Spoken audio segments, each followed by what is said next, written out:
Hello दोस्तों, स्वागत है आपका अमन एनालिसिस में। तो दोस्तों, आज का जो वीडियो है ये बहुत इंपॉर्टेंट होने वाला है आप लोगों के लिए।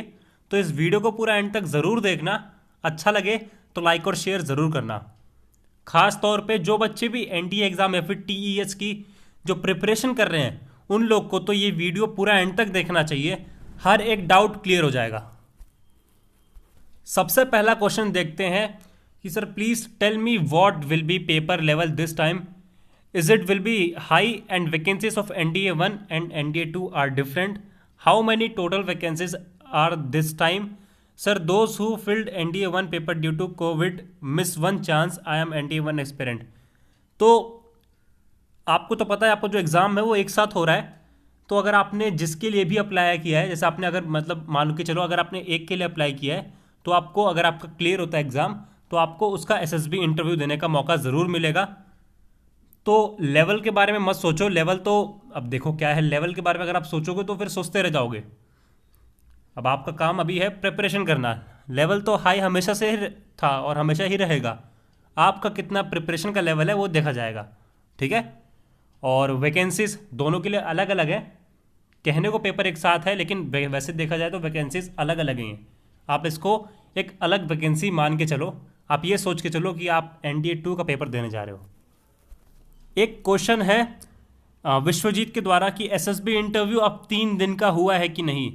तो आपको पता है कि एसएसबी इंटरव्यू जो डी नोवो एसएसबी इंटरव्यू है वो 3 दिन का प्रैक्टिस मैंने बताया था एक वीडियो में, लेकिन अभी फ़िलहाल तो ऐसा कुछ हुआ नहीं है। आपका जो एसएसबी इंटरव्यू है वो 5 डेज़ का चल रहा है और मेरे ख्याल से ये पूरा साल 5 दिन का ही चलेगा।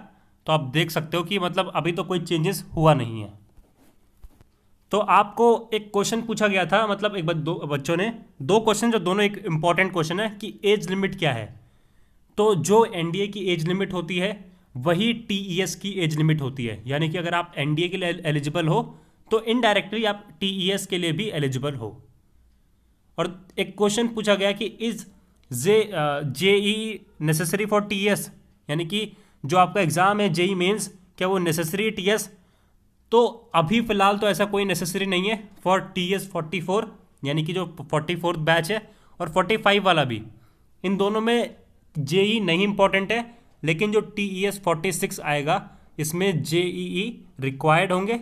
आपके स्कोर देखे जाएंगे, उसके बेसिस पे आपको जो एसएसबी इंटरव्यू का कॉल लेटर मिलेगा। एक क्वेश्चन है, बहुत इंटरेस्टिंग क्वेश्चन है। Sir do graduation subjects matters in TES entry. I got 89% in class 12th PCM but now I am pursuing BA. What should I say in TES SSB regarding this as TES selected candidate go for BTech. तो बिल्कुल आपका जो TES है वो BTech entry है एक तरीके से, यानी कि आपको बीटेक करवाया जाएगा। तो अगर आप बीए परस्यू कर रहे हो ना, तो उनको आपको एसएसबी इंटरव्यू में सब कुछ साफ साफ बताना है कि सर मेरा जो इंटरेस्ट है वो किसी भी चीज़ में हो, आप बता सकते हो, ठीक है। वहाँ पर ये नहीं देखा जाएगा आपने 89% स्कोर किए तो ऐसे ही थोड़े स्कोर कर लिए पीसीएम में। आपको नॉलेज होगी इसलिए आप पीसीएम में स्कोर कर रहे हो 89%, ठीक है। तो आप वहाँ पर जो भी हो सच्चाई एकदम अच्छी तरीके से आप बताना एसएसबी इंटरव्यू में। तो इस चीज़ की आपको चिंता करने की कोई ज़रूरत नहीं है, ठीक है। आप मतलब जैसे ही आप जब आपने अप्लाई किया, आपका अगर कॉल लेटर आता है तो आप बिल्कुल जो सच्चाई है वही बताना। और इससे कोई फ़र्क नहीं पड़ता कि आप बीए कर रहे हो बीएससी कर रहे हो, ठीक है। वहाँ पर 12th जो क्वालिफिकेशन है वो 12th है। अगर बीटेक की क्वालिफिकेशन होती तब आपसे वहाँ बीटेक की चीज़ें पूछी जाती। अब वो 12th क्वालिफिकेशन तो केवल 12th लेवल तक की चीज़ें आपसे इंटरव्यू में भी पूछी जाएंगे, ठीक है। एक क्वेश्चन है कि सर परसेंटेज ओवरऑल देख के मेरिट बनती है या सिर्फ पीसीएम से। मेरे 5 सब्जेक्ट मिला के 77% है और पीसीएम में 71% है। Should I apply. तो बिल्कुल जो आपका जो मार्क्स है ना, केवल 3 सब्जेक्ट का देखा जाता है, फिजिक्स केमिस्ट्री एंड मैथ। अगर इसमें तीनों के मिलाकर आपके एवरेज 70% है तो आप अप्लाई कर सकते हो, ठीक है। अब कोई डाउट नहीं आएगा आपका। एक क्वेश्चन पूछा गया कि can I get selected if my written examination math went not so good but my interview and medical went good. तो जो रिटन एग्जामिनेशन है और एसएसबी इंटरव्यू दो अलग अलग चीज़ें हैं। आपको दोनों में अलग से क्वालिफाई करना पड़ेगा, ठीक है। अगर आप रिटन क्वालिफाई करते हो और एसएसबी क्वालिफाई करते हो तो दोनों की जो एडिशनल है दोनों के नंबर मिलाकर आपकी जो मेरिट लिस्ट बनती है। तो आपको ये चीज़ सोचने की ज़रूरत नहीं है कि मेरा एक चीज़ अच्छा जाता है फिर एक चीज़ बुरा जाता है तो क्या सिलेक्शन होगा। ये आपके ऊपर नहीं है, आप बस अपना जो है अच्छी तरीके से जो प्रेजेंट करो अपने आप को, ठीक है। एक क्वेश्चन पूछा गया कि एनडीए के एग्ज़ाम में नेगेटिव मार्किंग कितनी है। तो नेगेटिव मार्किंग आपको पता है, आपका जो मैथ्स है उसमें 1/3 है नेगेटिव मार्किंग, और जो जीएटी का पेपर है उसमें 4/3 नेगेटिव मार्किंग है, ठीक है। एक क्वेश्चन है कि कोविड 19 की वजह से क्या प्रिकॉशन लेने हैं अपने अपने सेंटर में।